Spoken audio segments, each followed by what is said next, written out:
हाँ, नमस्कार साथियों, गुड मॉर्निंग। आज हमारा बहुत महत्वपूर्ण टॉपिक है एनईपी 2020। इसमें क्या क्या लिया गया है, एनईपी क्या है, इसके बारे में बहुत सारी जानकारी लेंगे कम समय में देखते हुए, क्योंकि इतनी बड़ी ये एनईपी कार्यक्रम बनाया है गवर्नमेंट ने। 103 पेज का है, लेकिन मैं इसको प्रयास करूंगा कि कम समय में जल्दी से लेने की स्थिति में मैं आपको बताऊंगा। इसको बहुत ध्यानपूर्वक देखेंगे। सबसे पहले क्या है कि एनईपी क्या है, इसके बारे में जानेंगे। इसमें क्या क्या बदलाव हुए हैं, कौन कौन सी चीज़ इसमें ली गई है, सुझाव लिए गए हैं, कौन कौन से रह गए, इससे क्या हमारे देश को क्या फ़ायदा होने वाला है, बहुत सारी जानकारी इसमें है। तो सबसे पहले साथियों मैं आपको बताता हूँ कि एनईपी नेशनल एजुकेशन पॉलिसी 2020, ये इसकी घोषणा जो है 29 जुलाई 2020 को उनकी कस्तूरी रंजन जी जो हैं इसरो के पूर्व वैज्ञानिक थे, उनकी अध्यक्षता में हुई। इसमें सबसे पहले मैं आपको ये बताना चाहता हूँ कि इससे पहले जो पॉलिसियाँ आई वो आपकी पहले 1968 में आई सबसे पहले, उसके बाद में दूसरी 1986 में आई। इसमें कुछ अमेंडमेंट भी किए गए 92 में। उसके बाद बहुत लंबे समय के बाद ये 34 ईयर्स के बाद में ये 2020 में आई है। और ये हमारे देश के हर बच्चे को जानकारी होना चाहिए कि ये क्या है, इससे क्या हो सकता है। किसी भी देश का भाग्य जो है वो राष्ट्रीय शिक्षा नीति से ही निर्धारित किया जाता है, और हम जो भी देश की प्रोग्रेस होगी वो शिक्षा से ही होती है। इस बात का सर्वे किया गया, रिसर्च की गई है। तो इसलिए इसमें ऐसी बातों को शामिल किया गया है कि जो पहले बहुत सी नहीं हो पाई थी। तो दोस्तों मैं आपको ये बताना चाहता हूँ कि इसमें सबसे पहली बात क्या है कि जो पहले 10+2 की शिक्षा होती थी हमारी इंटर तक की, तो उसमें बदल करके अब ये 5+3+3+4 का सिस्टम कर दिया गया है। इसमें 10+2 वाले में क्या होता था कि बच्चा जो भी पढ़ने आता था वो 12वीं क्लास तक सरकार के दिशा निर्देशन में रह करके पढ़ाई होती थी। उसका सारा निर्धारण होता था, सिलेबस क्या रहेगा, क्या बच्चे की मतलब स्थिति है। पहले क्या था कि इसमें लेकिन अब इससे पहले मैं और भी कुछ बात बताना चाहता हूँ कि अब ये देश की सबसे बड़ी और ऐसी नीति बनी है, इससे पहले कोई ऐसी नीति नहीं बनी थी। इसमें जो है कोई भी गांव, कोई ब्लॉक, कोई जिला, कोई तहसील ऐसी नहीं छोड़ी गई है जहां से सुझाव नहीं मांगे गए हैं। उसके बाद में सुझावों के बाद ये उसको सब उसका अध्ययन किया गया कि किस किस लोगों के क्या क्या सुझाव हैं। उसके बाद में इसकी रिपोर्ट तैयार की गई श्री कस्तूरी रंजन जी की अध्यक्षता में। तो साथियों सबसे पहले मैं ये बात बताना चाहता हूँ कि हमारे लिए सबसे समझने की बात यह है कि पहले बच्चा जो है जब पढ़ने जाता था तो 6 साल में बच्चा एंट्री करता था। कक्षा 1 में आता था, क्लास फर्स्ट में, तो वो 6 ईयर में आता था। तो होता क्या था कि बच्चा जो सीखने की आयु है, इस बात का मतलब हम लोगों ने रिसर्च किया कि 3 से लेकर के 6 साल का जो खाली पीरियड रहता है, बच्चा बहुत कुछ ऐसी बातें सीख जाता है जो मतलब वास्तव में उसके खाली दिमाग जो होता है और वो कैसेट के समान जो बातें भर जाती हैं। फिर इस समय में मतलब ये सोचा गया कि बच्चे के लिए 3 साल का कार्यक्रम रखा। जैसे पहले 10+2 यानी 12 साल बच्चा रहता था, अब भी 5 और 3 8 और 3 11 और 4 15 साल बच्चा रहेगा अब सरकार के दिशा निर्देशन में। अब ये इतना अमेंडमेंट सुधार किया है इन्होंने कि पहले 12 साल रहता था, अब 15 साल रहेगा, लेकिन एज में कोई अंतर आने वाला नहीं है। पहले क्या था कि बच्चा 6 साल में जाता था, अब 3 साल में बालक पढ़ने के लिए जाएगा। अब 3 साल में जब वो पढ़ने के लिए जाएगा तो क्या पढ़ेगा, और पहले क्यों मतलब 6 साल में जाता था, क्या क्या नुकसान हुआ। पहले आपने देखा होगा कि हम लोग भी जब पढ़ते थे तो 6 साल में जब जाते थे तो क्या होता था कि ऐसी स्थिति आ जाती थी कि हम लोग जाने से कतराते थे, डर लगता था, ऐसा माहौल रहता, क्योंकि हम ऐसे माहौल में रहते थे जहाँ खेलने को भी मिलता था, हमको हमारे साथी रहते थे। अब एकदम छोटा बालक एक इतने लंबे समय के लिए स्कूल जाएगा तो उसे थोड़ी सी परेशानी तो होगी, लेकिन उसमें भी क्या था कि पहले डर था ऐसा कि टीचर के पास बच्चा जा रहा है तो बच्चा खींच रहा है, बोले मैं नहीं जाऊंगा, और मतलब टीचर जो है वो एकदम उसे रोक लेते थे, डांटते थे, या मतलब डंडा दिखाते थे। कभी कभार ऐसा माहौल हो जाता था कि बच्चा डर जाता था। अब वो सारी बातों का जब वो किया गया तो जो अभी आपकी नई शिक्षा नीति, इससे पहले जो था इसमें अमेंडमेंट हुआ था 2010 के आसपास, तो उसमें काफ़ी सख्ती की गई कि बच्चों को डराना नहीं है, मारपीट पर सख्ती की गई, कानून बनाए गए। तो उसमें क्या हुआ कि बच्चा पहले ही डरता था, कहता था कहीं पता नहीं हम जैसे बकरी होती है ना, कसाई के पास जाती है तो वो मिमियाती है, ऐसे ही बच्चा हर रोता था, बहुत परेशान होता था। तो उस चीज़ में अमेंडमेंट किया गया। अब बालक जो है जाएगा आपका 3 साल में, तो 3 साल में वो क्या करेगा, सबसे पहला जो स्टेज होगा, ये वाला जो स्टेज है 5 साल का बच्चा, जो 5 साल जो रहेगा वो फाउंडेशन कहलाएगा, नींव कहलाएगा, बच्चे की नींव। तो 5 साल में बच्चा क्या करेगा कि 3 साल तक तो वो प्ले में रहेगा, प्ले ग्रुप में। उसमें जो है कि जैसे ये 3 कैटेगरी हैं, 1 2 3। एक हो गया बच्चा अरुण, उदय और यूकेजी हो गया, और ये शिशु, मतलब 3 साल उसमें रहेगा, 3 साल। तो इसमें बालक बिल्कुल भी नहीं पढ़ेगा, केवल वहाँ जा कर के खेलेगा और खेल खिलौनों से, और उसके बाद में वहाँ के वातावरण को एडजस्टमेंट करेगा, टीचरों के बीच में रहेगा। तो थोड़ा सा उसे ऐसा लगेगा, धीरे धीरे उसे पता भी नहीं लगेगी। उसके बाद में फिर 2 साल का पीरियड में फर्स्ट और सेकंड वो कर लेगा, उसे पता भी नहीं लगेगा। इसमें क्या फ़ायदा रहेगा कि इसमें बच्चे को एग्ज़ाम भी नहीं होगा। तो ये बालक जो है आपका 3 साल की अवस्था में आया और 5 साल ये रहा, तो ये आपका जा कर के अगर इसकी हम वर्गीकरण करें तो 3 साल में जब बच्चा आ गया, चौथी साल में उसने जा कर के 4 5 6 में उसने ये और 7 और 8 में उसने जो है सेकंड पास कर लिया, सेकंड पास किया उसने, ठीक है, 8 साल में, ठीक है, 8 साल में ये आ गया ठीक है। उसके बाद में जब वो 9वीं साल में पहुंचता है, प्रीपेरेटरी यानी तैयारी वाला मामला आया, स्टेज दूसरा आ गया हमारा ये वाला 3 साल का। इस 3 साल में क्या करेगा बच्चा, जब जैसे ही वो 9 साल की अवस्था में प्रवेश करता है तो क्लास 3rd में आएगा, फिर 10वीं में जाकर के क्लास 4th में आएगा, फिर 11वीं साल में क्लास 5th कर लेगा।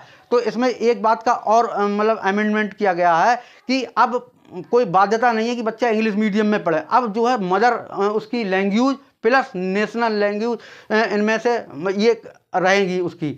तो अब अंग्रेजी, इसमें फ़ायदा क्या होगा कि जहाँ बच्चा जैसे अपने यूपी का है तो उसकी भाषा शैली क्या है, तो उसी आधार से जो जहाँ की रीजनल लैंग्वेज होगी उसी में पढ़ेगा। वो बिहार का है तो बिहार की रीजनल लैंग्वेज होगी, महाराष्ट्र का है तो मराठी बोलेगा, तो बच्चे की समझ में भी आएगा। तो एकदम उस पर अंग्रेजी नहीं थोपी जाएगी। इसमें फ़ायदा क्या रहेगा कि बच्चा बहुत जल्दी सीख जाएगा, अपनी भाषा में छोटा बालक बहुत जल्दी सीखता है। और दूसरा नुकसान क्या रहेगा कि अंग्रेजी कम रहेगी। अब अंग्रेजी जब कम रहेगी तो थोड़ा सा क्या है कि, लेकिन ऐसी भी कोई बाउंडेशन नहीं है, इंग्लिश मीडियम वाले भी रहेगा। तो इंग्लिश मीडियम में बच्चा अगर पढ़ना चाहेगा तो इंग्लिश मीडियम में ही पढ़ेगा, और जहाँ हिंदी मीडियम वाली बात आती है तो वो अपना ये रहेगा ही सरकार की ओर से। तो कोई ऐसी बाउंडेशन नहीं है, लेकिन फिर भी अंग्रेजी का महत्व कम हो जाएगा। लेकिन इससे थोड़ा सा नुकसान रहता है कि जहाँ देखिए अंग्रेजी भी अपने देश के लिए बहुत लाभदायक हुई है, क्योंकि इतना स्टूडेंट विदेशों में जा रहा है केवल इसी वजह से कि वो अंग्रेजी जानता है, एडजस्ट कर लेता है। इंटरनेशनल लैंग्वेज है, जैसे चाइना है, चाइना के बच्चे आप देखेंगे कई विदेशों में कोई नहीं लेता है, क्योंकि वो चूंग पंग पुंग करते हैं, उनकी कोई भाषा समझता नहीं। चाइना के अंदर जो उन्होंने अपनी देश की भाषा के लिए बड़ी दी है, लेकिन इंडिया में ऐसा नहीं है। तो थोड़ा सा यहाँ पर हमको नुकसान होने वाला है इससे, लेकिन ये भी ज़्यादा नहीं है, कोई ऐसी बात नहीं है। इसके बाद में दूसरा हमारा स्टेज आता है, इसको साथियों दूसरा स्टेज हमारा ये वाला है 5+3+3। तो ये 3 ये वाला जो मिडिल स्टेज कहलाता है, इसमें बालक 6 साल से लेकर के 8, वो कक्षा 6 से लेकर 8 तक रहेगा, 6, 7 या 3 क्लासेस में रहेगा वो। इसमें एक बात का फ़ायदा होगा कि कोई एक भाषा, इंडियन भाषा बच्चा ले सकता है, चाहे हिंदी ले, चाहे संस्कृत ले, चाहे उर्दू ले, ये कंपलसरी रहेगी। और उसके बाद में बाकी जैसे पहले की तरह जो सब्जेक्ट थे, मैथ भी रहेगा, साइंस भी रहेगा, आर्ट भी रहेगा, जो भी सब्जेक्ट थे वो आपके रहने वाले हैं। इसमें जो मिडिल स्टेज है आपका, उसमें सबसे बढ़िया बात क्या है कि बच्चा जैसे ही वो जाएगा तो सबसे पहले कंप्यूटर पॉइंट भी सीखेगा कि वर्ड पैड में कैसे जाना है, माइक्रोसॉफ्ट क्या है, पावर सेल में क्या करना होगा। तो जो बातें हम लोग बेसिक में सीखते थे ग्रेजुएशन स्तर पर, तो बच्चा धीरे धीरे पहले स्टार्टिंग से ही ये कंप्यूटर को सीखने लगेगा, क्योंकि बिना कंप्यूटर के आजकल कुछ भी नहीं है। दूसरी बात क्या है कि वोकेशनल मतलब टेक्निकल जो हमारी लाइन है, यानी जो भी वोकेशनल लाइन का इसमें डेवलपमेंट किया जाए, जहाँ बच्चा सिलाई कढ़ाई बुनाई मछली पालन कुछ भी सीख सकता है वहाँ जा करके, तो एक ये सब्जेक्ट उसका कंपलसरी रहेगा। उसके आधार पर बहुत अच्छी बात है, ये निकल करके आई है। और बाकी सभी वैसे ही रहेंगे, मैथ्स है, साइंस है, आर्ट है, उसमें कोई आपका बदलाव नहीं है। लेकिन यहाँ पर वोकेशनल आ जाता है, यानी बच्चा जो है टेक्निकल लाइन की जानकारी मतलब बहुत अच्छी तरह से सीखा है, क्योंकि आज के समय में जो भी है सब टेक्निकल का हिसाब किताब है कि ये पता लगेगा कि भाई खाद कैसे बनती है, और आपके कोको कोला कैसे बनता है, मतलब उसकी जो थिंकिंग है उसको डेवलपमेंट किया जाएगा। अगली बात आती है जो सेकेंडरी स्टेज है, ये 4 साल का होगा, ये लास्ट में 4 साल का होने वाला है। तो इसमें क्या है, बच्चा 9, 10 फर्स्ट ईयर और 12th में रहेगा। इसमें एक बात रहेगी कि एक फॉरेन लैंग्वेज भी रहने वाली है उसकी।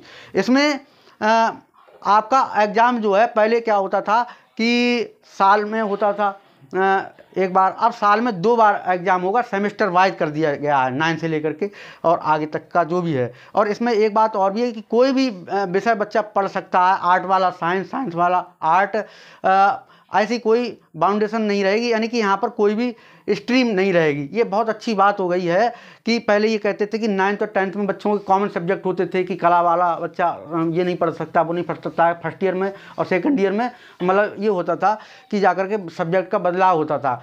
लेकिन अब जो है 9 से ही आपका बदलाव हो सकता है, बच्चे के ऊपर है, चाहे वो उसका जिसमें रुचि है वो भी सब्जेक्ट ले सकता है। कोई ऐसी वाली स्ट्रीम वाली बात नहीं रही कि आर्ट साइड साइंस साइड वाली सिस्टम ये समाप्त होता चला जा रहा है।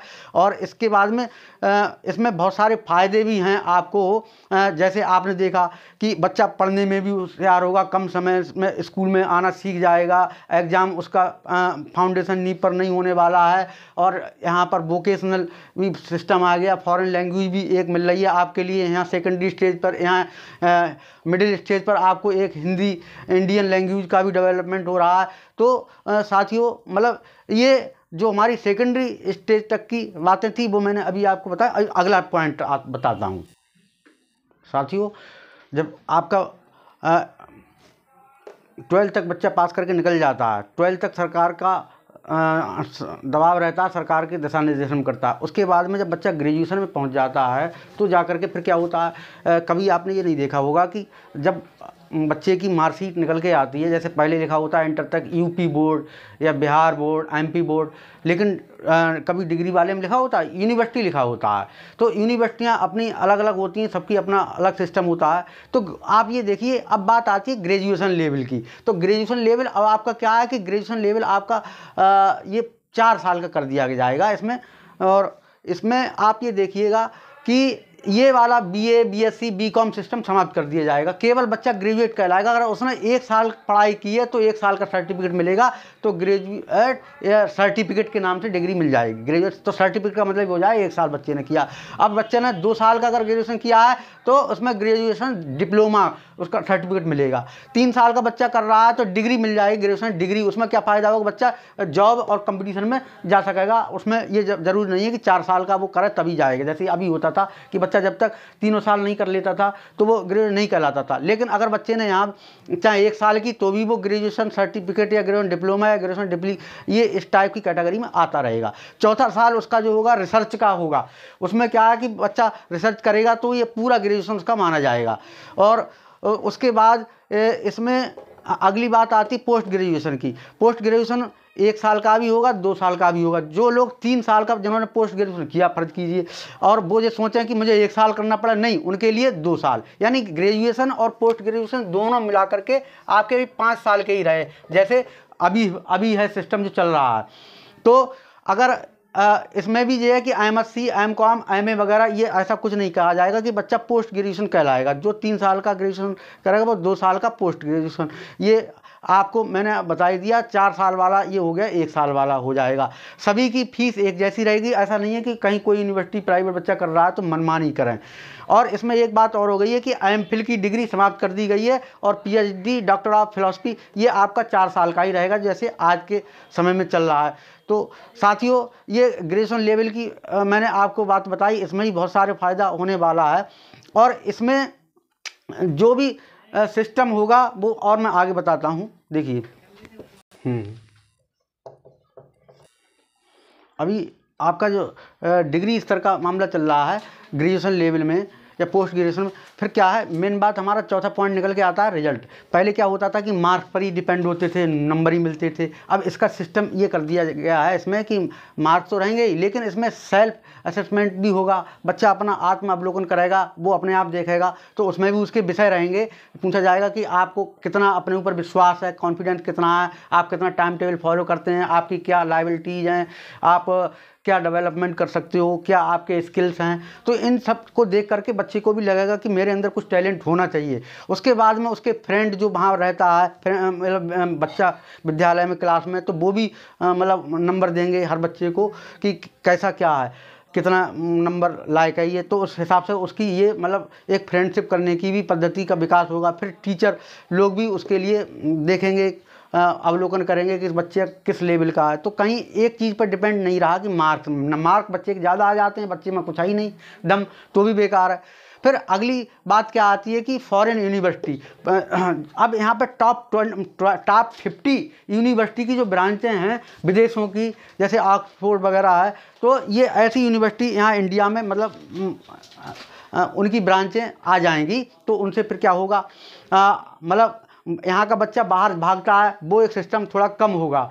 और दूसरी बात यदि पहले क्या था कि इतनी सिक्योरिटी रख दी गई थी, जैसे 50 करोड़ अगर फॉरेन कंट्री की कोई भी यूनिवर्सिटी अगर सिक्योरिटी देती थी तो वो यहाँ पर आ पाती थी। तो ये भी ठीक है, क्योंकि भाई इतने बच्चों की अगर फीस लेके भाग गई कोई यूनिवर्सिटी तो क्या करोगे, तो इसलिए वो पहले था वो सिस्टम, तो वो ठीक था। लेकिन अब कम से कम 50 यूनिवर्सिटियाँ टॉप यहाँ पर आएंगी, अपनी ब्रांच खोलेंगी। उसके बाद में फिर क्या है, अगला एक डिपार्टमेंट बनाया जाएगा इसका अलग से, जिसका सिलेबस का निर्धारण करने का तरीका अलग होगा।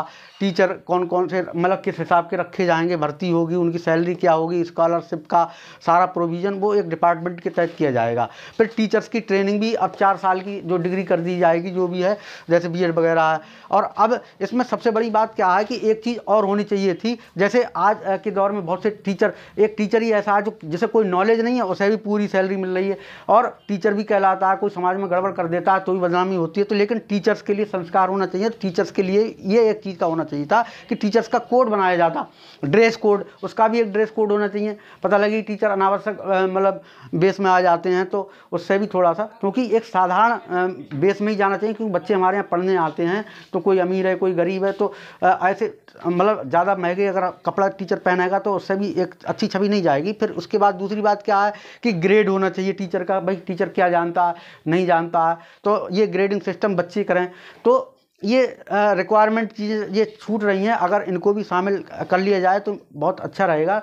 तो मैंने ये कम समय में राष्ट्रीय शिक्षा नीति 2020 के बारे में आपको समझाना चाहा। उम्मीद है कि आपको समझ में आएगी, ये आना भी चाहिए। और इसी चीज़ के लिए बहुत क्रिटिकल तरीके से पढ़ते रहेंगे 103 पन्नों के लिए, तो वो समझ में भी नहीं आ पाएगा। और कोई भी टीचर कैसे भी पढ़ाते हैं, सबका तरीका अलग होता है, लेकिन जो आसानी से समझाते वो बात अच्छी रहती है। तो मैंने प्रयास यही किया है कि आपको बहुत आसानी से समझ में आया होगा।